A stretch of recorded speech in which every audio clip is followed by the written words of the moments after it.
All right, we're live.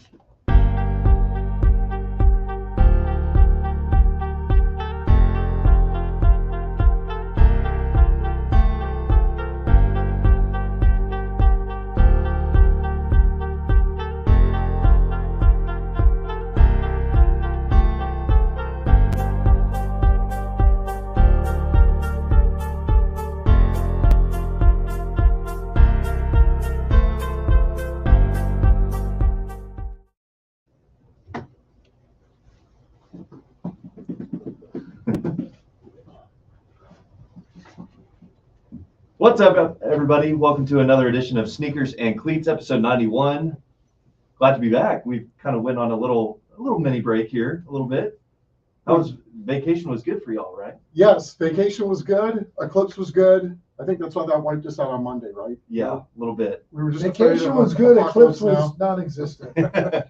Yes, Eclipse. I mean, it was still pretty cool that it got super dark. Dark, So yeah. That was kind of eerie. But welcome into episode 91 of Sneakers and Cleats. It is April 11th, 2024, as we're recording this a little after 1 o'clock in the afternoon. It is Masters Weekend, y'all. Happy Masters Weekend to all the golf fans out there. Yes. Chuck and I were both just watching the reverence of Augusta National by the broadcasters who were getting a little verklempt, talking about what an honor it is to be on these hallowed grounds. Yes. Getting the golf Normally, we don't whispers have the ready. broadcast voices, but talking in a whisper as if we're in mass on a Sunday morning. Nobody has a better golf whisperer than Jim Nance. He's getting his pipes ready for this weekend, getting some time off from the Final Four and everything. A lot to get to, so let's dive right into it. Of course, we start off, as always, with the number game, 91. The one that, not too many 91s, but the one that jumps out to me, and I think a lot of people now, especially with The Last Dance coming out the past couple of years, Dennis Rodman, 91. Of course, he spent Okay, some that's a good time one. here Oh, in yes, he San did. Antonio. I think y'all have mentioned some Dennis Rodman stories before, but We don't we don't want to yes. delve into that. I think we have mentioned them on this show before, and surprisingly, we were able to get through those stories without being pulled off of YouTube. Yeah, Dennis Rodman was an adventure. I just remember him as number 10, but I guess with the Bulls he was 91.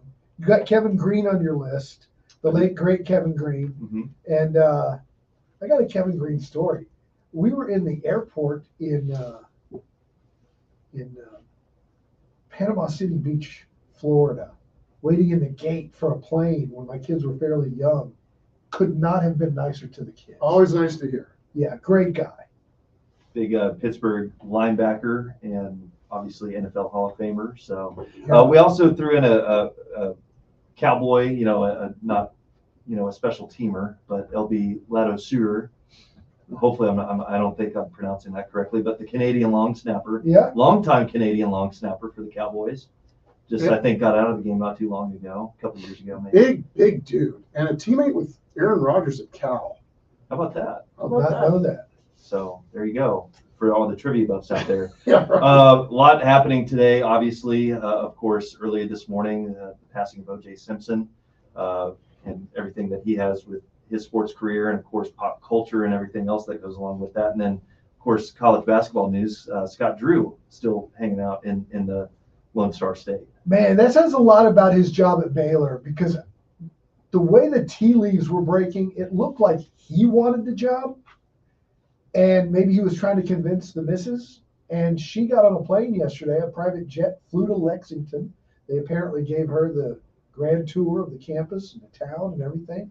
They flew back. Everybody took that as a sign as he really wants it, and he's just trying to convince the missus. And then they announced this morning that he's going to stay in Waco, which means happy wife, happy life. You think Yep. Mrs. Drew got her wish, Yeah. and they're just finding, and the kids, when your kids are established in school and stuff, it's hard to move. But I think, that's a dream job if you're a hoopster. And $8 million a year, potentially $6 million a year in NIL money, all the resources, but it just says a lot about Scott Drew, his love of Waco, and vice versa. And winning it all a couple of years ago. Yeah. I mean, he's got it pretty good there in Right. Waco and a good He program. does. Yep, he does. So some other notable things that happened in the year of 1991, the Giants beat the Bills in Super Bowl 25, maybe known for its national anthem of Whitney Houston, probably the best ever, right? One or 1A with Marvin Gaye, the '83 NBA All-Star. Also happening in 91 quickly, Duke beating Kansas for the men's basketball championship. We'll dive into that a little bit. Ian Woosnam won the Masters, his only major title of his career, and then the Twins beat the Braves in the World Series. And Julie Knight said "I do" and became the wife of Mrs. Don Harris. Nice. How about that? Yeah, got married in '91. So what anniversary coming up, or has it Yeah, already whatever been that passed? is. No, it's It'll be what? So May 30, will be 34, 33, 34? 33 in May. Well, congratulations. And so big things happening in 91. We're diving right into Were this. you already married in '91? I was. When did you get married? '90? 89. 89. Yeah, we just had 35. One of the Wow. reasons why I went to Germany, too. 35, and it feels 35 minutes. Underwater. It wasn't my line, it's just, it's a line my wife repeats often. Yes. So moving here now over to the Spurs, of course, 2 games left on the schedule, season winding down. Of course, last night they got trounced by the Oklahoma City Thunder. Wasn't really a game, of course. Spurs have been snake bitten by injuries here lately, but kind of a big week for them. They got to a significant win total of 20, tying the worst win total in franchise history. Coach Pop talked about the decision to sit out Wemby here against Oklahoma City last night, and that's obviously maybe going to factor into the next couple games here. But Luis, if we can, here was Coach Pop before the game last night explaining his decision to sit Wemby. Oh, you don't have it? I'm sorry, excuse me. Well, we're going to move on from that then because, again, just like previously, sitting out in back-to-backs, being cautious with him, especially with all the team's injuries here lately, makes perfect sense. Just curious, I mean, it's pretty safe to say he would play against Denver and Detroit, you would think? I don't know, it's hard to know because on the surface, yes. Just because it's the last 2 home games and all that. But again, I mean, at this point in the season, when literally what is there left to play for? You already talked about the other injuries with some of these other guys that they're having to deal with. So, I mean, we'll see how they decide to pair it, but I honestly don't know the value of him playing 2 extra games at this point, other than if you're a paying customer, obviously that's who you're going Just to to see get to see play. him, yeah. Yeah, I think he plays Sunday against Detroit. It's Fan Appreciation Day. That's the last game. Mhm. There'll be a lot of giveaways and stuff, and those fans are going to want to see Wemby in the last game of the year. I don't know about the one against Denver. He wants to play. He's ready to go. If it's a playoff game or something, he's more than healthy enough to play. But, Pop was right. It's if something were to happen to him, you would never forgive yourself. Yeah, you gotta look in the mirror and answer why the heck did we go forward with that decision. The Spurs played last night. Chuck and I were watching the game. Mm-hmm. We were probably the only 2 when they were down by 50. That's fair. But one of the first times in my life I've looked up and did not know who those players were. Mm-hmm. And they had a guy they had David Duke, not that David Duke, on the court. And 41. What do you mean 41? 41 was the guy that was out there too last night. I'm like, who's 41? Oh, Raekwon Gray. Yeah, and he looked actually pretty He good. did pretty well. Mm-hmm. Looked like he was not afraid of the moment. I'll say that. Came in firing right off the bench. How about this? I mean, it seems like Wemby pretty much had locked up Rookie of the Year weeks and maybe even months ago. Last night, them playing Oklahoma City and Wemby not being in the lineup, did it maybe even prove Wemby's case of, hey, here's his defensive impact? Not saying that the Spurs would have won the game with him in the lineup, but just keeping OKC in a little bit more check. Do you think maybe that kind of strengthens Wemby's case of Defensive Player of the Year? He's not going to win Defensive Player of the Year. It's going to go to Rudy Gobert. You can make the argument that he should with his block steals and blocks. When you go and look at the block stats in this league, and you see that second place is 2.4, and third place is 2.4, and fourth place is 2.3, and fifth and sixth and seventh, and he is a full block at 3.6 ahead of everybody. Yeah. And then stocks, steals and blocks combined, it's one of the greatest seasons in NBA history. And then the other night, he gets his 252nd block, which makes it 1,000 points. He's got almost 1,500. He's 12 points short of 1,500. That's another reason I think he plays. He wants 12 more points. 1,500 points, 250 blocks, 250 assists. The only guys who have ever done that are Kareem, David Robinson, and Hakeem Olajuwon, and those guys are all MVPs of the league. And he's doing it as a rookie. It's just phenomenal. I do think he deserves to be on the All-NBA team, one of the first 3 teams. Again, I don't think he gets there because he's a rookie and a bad team. I do think he makes All-Defense. I think he should be first team All-Defense. And I think he gets second place in Rookie and Defensive Player of the Year to Rudy Gobert and runs away, maybe unanimous in Rookie of the Year. And maybe it doesn't happen this year, but it would be a small footnote because I'm, just looking down the road in the future of his career, it's like he's going to have 5 or 6 of these, if not more, these accolades. Oh, more, yeah. He'll be an All-NBA player for the next 10 years if he stays healthy. But, only Tim Duncan was first-team All-NBA as a rookie, not even LeBron. So I don't think he'll be first-team All-NBA. Yeah, I mean, it's hard to – I don't really know how I end up on which side of the equation of this. Just because they're 27th as a team in defense, that's terrible. I mean, we'd be rolling over in our graves if we ever thought that this team would have fallen that far off of the defensive spectrum. However, there's a stat called PIE, P-I-E, not 3.14, but it has to do with performance, and it basically takes all the stats, over 20 of them, puts them in a colander, spit out the number. So if you'd have thought who the top 2 guys in the league are in that stat, P-I-E, who would you? Luka and Jokic. Okay, so you're right. Jokic is 1, Giannis is 2, LeBron is 7th, and Victor is 8th. So if you're doing the math, that to me is hard to not give some credence to when just with your eye test, if you were going to say, who are the guys that you would say the stat stuffers, the guys that you really break the numbers down, and at the end you're going to vote for MVP. Well, the top 2 guys, those would probably be at least 2 of the 3 guys that you would have up there. And the fact that Wemby's a top 10 guy as a 19-year-old who's still growing both emotionally, physically, spiritually, all those things. Oh man, it's unbelievable. He's taken such a huge step from the beginning of the year. Mm-hmm.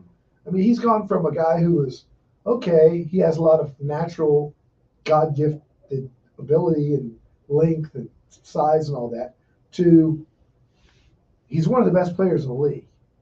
That went way forward in just 6 months. Yeah. And that shows you what's between the years of that guy. He's learning the spacing and the relationship of it all, just offensively and defensively. So, 82 games, you just imagine compounding that, as more seasons come. The future is certainly very bright. Yeah. So, and a guy that is learning to play some with his back to the basket and will shoot the occasional transition 3. Right. So 2 games left, Denver tomorrow night, and of course Detroit on Sunday to close out the season. Do you guys think, just real quick, yes or no, they get one more season to avoid that franchise worst season mark? Oh, one more win? Uh-huh. They're tied for it. Yeah, they beat Detroit Sunday. Beat Detroit and avoid it. So it sounds like we're all in agreement on that. Moving on quickly to the Final Four. We didn't get a chance to talk about it earlier in the week, but we were all there watching the women's championship game, South Carolina and Iowa. Fantastic first half. And, of course, the men on Monday night, UConn going back-to-back.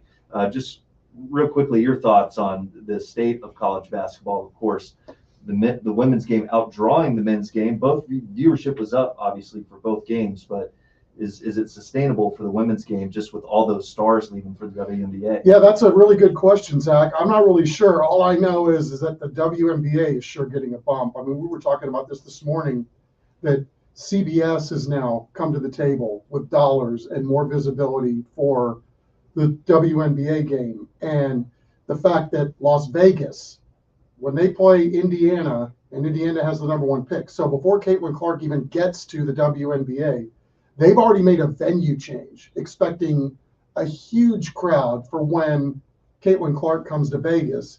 So, I mean, the effect is real with what she was able to do, obviously, in the college game, Now, will the college game get that bump from all those eyes that were on the game? And I'm sure there's going to be somebody that you would assume carry the torch for the women's game going forward. But now, will Caitlin Clark's leap to the pros, will it have the same effect, or was it a regional thing at Iowa because they're so good, and then everybody sees how good she is there, and then exponentially how that audience grew? Will the audiences kind of recapture that same magic that she was able to capture this year? It'll be hard. It'll be hard. I don't think she's a flash in the pan by any means. I think she'll continue to have those fans go with her to the WNBA. College basketball is in good shape. Paige Beckers at UConn is one of the up-and-coming stars, and she's coming back. I just think it's interesting. It goes to show you that what men's college basketball could be if guys stayed 3 or 4 years. Yeah. Because the reason we got to know Caitlin Clark and she built that following was because she was in the Final Four, that she came back and all that kind of stuff. And it reminded me of, when Dream was at Houston for 4 years, or Patrick Ewing was at Georgetown for 4 years, or, even Michael at North Carolina for 3 years. College basketball was a big deal. I really enjoyed this year's tournament on the men's side, but you don't have the players. The stars of the men's game are the coaches. Everybody knows Dan Hurley and everybody knows the coaches, but Stephon Castle's going to be a top 6, 7 pick. He's a freshman at UConn, so we don't even get to know him. Yeah. And so players keep changing so much. Right. The players change so much, and now with the portal, they change teams. Right. It's just like minor league baseball every year. It takes you, a few weeks to figure out who's even on your team, and then by the time you figure it out, they're gone someplace else. So it's hard to, keep everybody's interest in it day to day, like it used to be. A lot easier, obviously. Right.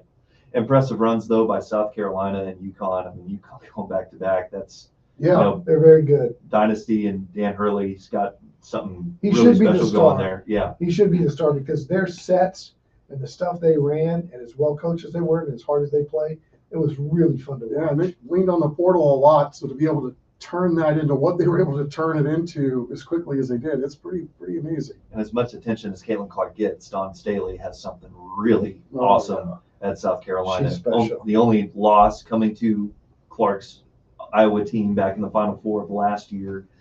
So yeah, they've got a juggernaut down there at South Carolina. Yeah, 3 out of the last 4 in an undefeated season. Mm-hmm. Athletes everywhere. Yeah, I mean, to be able to run the table in this day and age and anything, Yeah. come on, man. Yeah. And Cardoso, as much as Clark got credit for women's basketball, Cardoso, I thought, she was the best player on the floor in the championship game. And she's headed to the WNBA too. Yeah. It looks like so. Probably Again, that's where pick. all these stars that we got to know this year in the women's game, they're now headed to the NBA. So who is that next college star for the women's side? But Paige Beckers, obviously, that's a good one to start with and build. Hey, how about our 2 the players from here, right? Yeah. I mean, I'm not going to be a bit surprised if Robertson and the Forestier kid go out and start lighting it up early. And Forstier's going to join probably the best player in the game, Juju Watkins at USC. Some teams to watch certainly for next February and March as we roll around to that, and in San Antonio, baby. that's going to be a lot of fun. Yeah. We're counting down the days for that already, and one of the big annual rites of spring, of course, happening right now. Play getting underway at the Masters out in Augusta, Georgia. This is always such a fun weekend for golf. A lot of talk is centered around it. A lot of talk about the state of the game, changes in rules. Do rules get rolled back? Does the ball get changed and rolled back? Luis, we're going to get ready to queue up that second one from Brooks Koepka here. Of course, a lot of talk was about scoring and what these players are doing now off the tee and the distances that they have. Majors are always tough, and Brooks knows a thing or two about playing major golf. Yeah, he does. Nobody scored lower than 62 in a major, right? Or no, 63 I think is the low mark, right? In a major. Johnny Miller. Mm-hmm. So 1973, I believe. And Augusta, one of the tougher courses to play, just with all the changes that happen year to year. Somebody asked Brooks, just if somebody could go much lower than that, and here's was Brooks's response.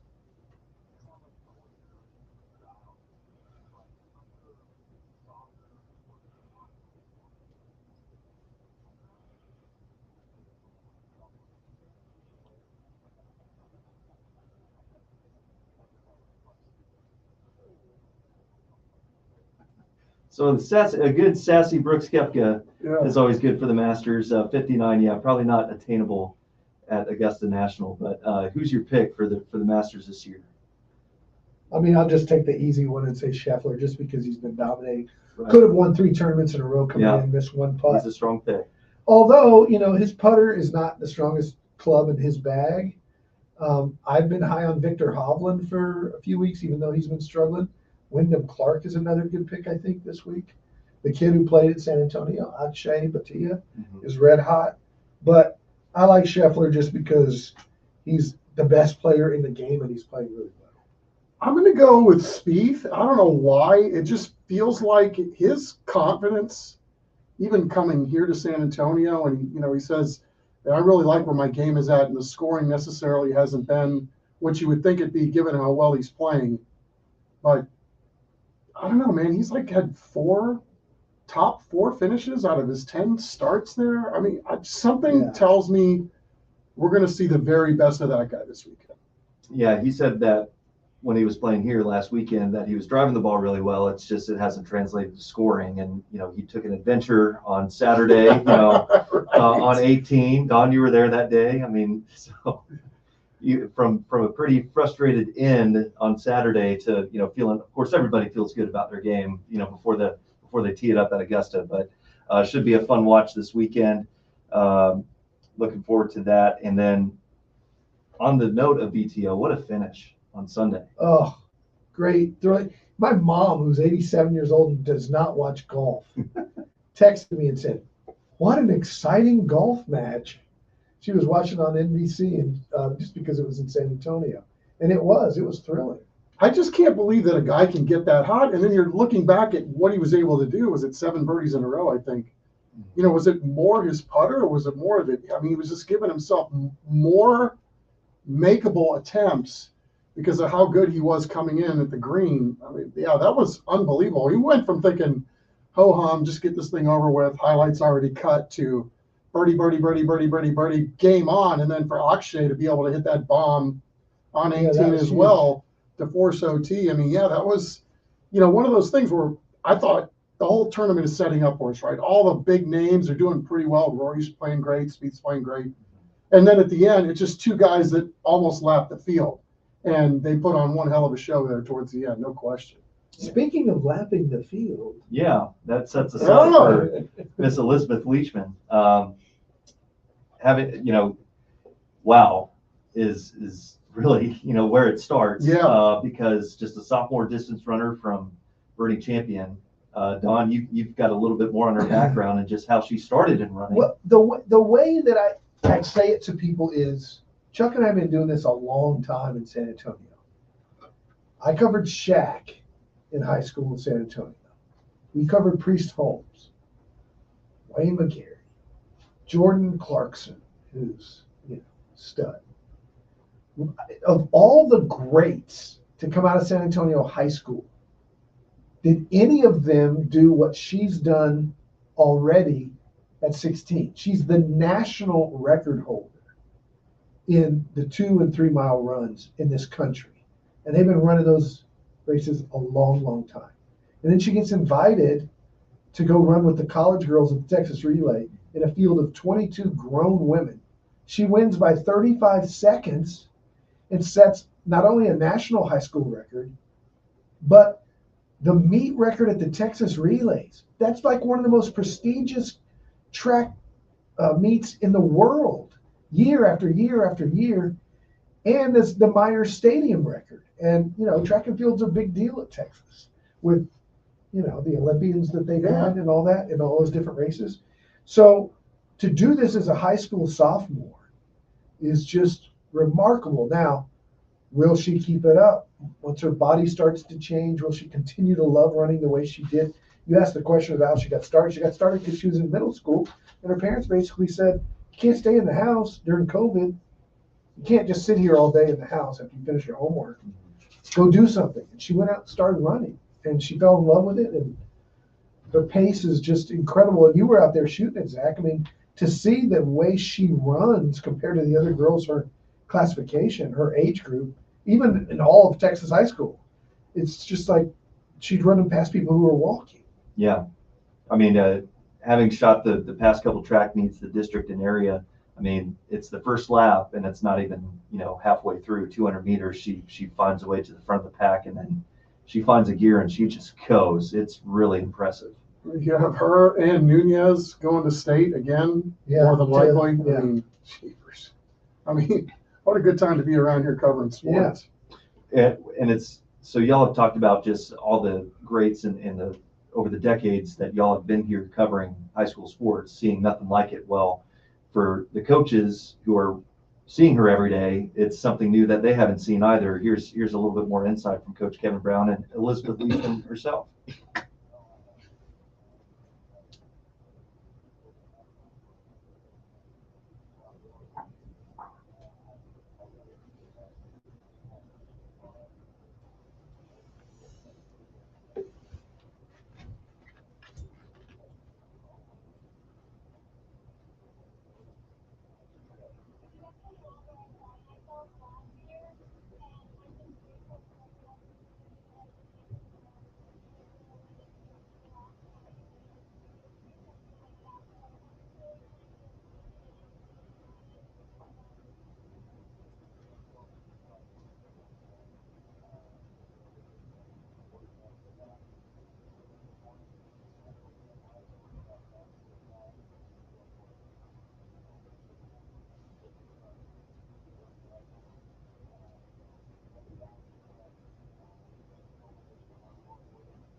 Yeah, she's got a lot of people, good people around her. Jimmy Brewer is her personal coach.